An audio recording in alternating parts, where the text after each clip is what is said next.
Good morning mga katropa. Magbibrigada eskwela tayo ngayong araw na to. At narito nga tayo ngayon sa Paint Center at magpapatimpla tayo ng pintura na gagamitin natin sa school. Ang mission ko ngayon ay magpintura ng mga upuan. Ayan. Medyo pinadark ko yung kulay niya, dark brown, para magandang tignan yung mga upuan. Ayan. Okay na yan, palagay ko. Ayan, no? Ang sarap tignan eh. Manamis-namis. Ayan. Ito yung boss ko. Ito na kami sa room niya. Papunta kami ng school ngayon. Ayan. Ako ngayon ang magpipintura ng kanyang mga chairs. Ayan, tumbling muna. Ayan, nasa school na. Isang tumbling pa. Ayan. Narito na kami sa kanilang paaralan. Ayan, ang Tagpos Elementary School.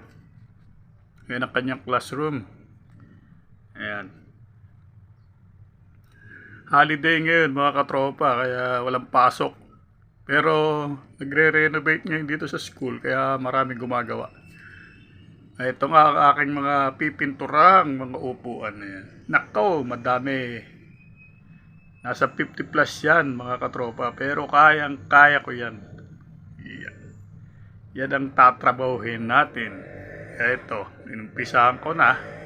Okay naman ang kulay. Yan. Bubunuin natin yan ngayong araw. Pipilitin natin ma-first coat lahat yan, mga katropa. Yan. Dahil brigada eskwela na. Yan.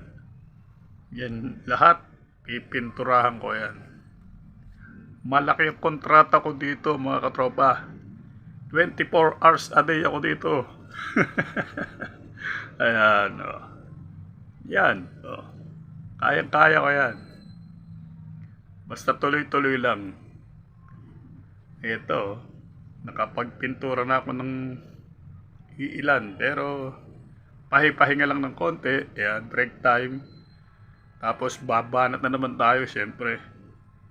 Ayan. Pilitin nating matapos lahat yan ngayong araw. Ma-first coat lahat yan. Tapos babalikan ko na lang yan sa second coating. Yan, hindi kaya maghapon mga katropa eh. Medyo madami. Ayan, na-finish ko na siya. Napinturahan ko na lahat yan.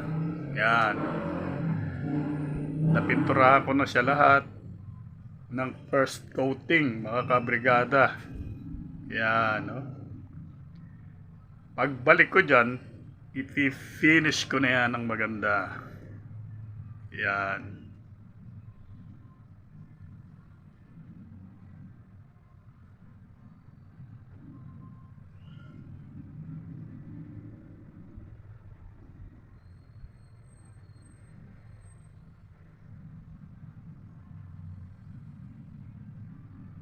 Ayan nga mga katropa, tapos na tayo. Uwi na!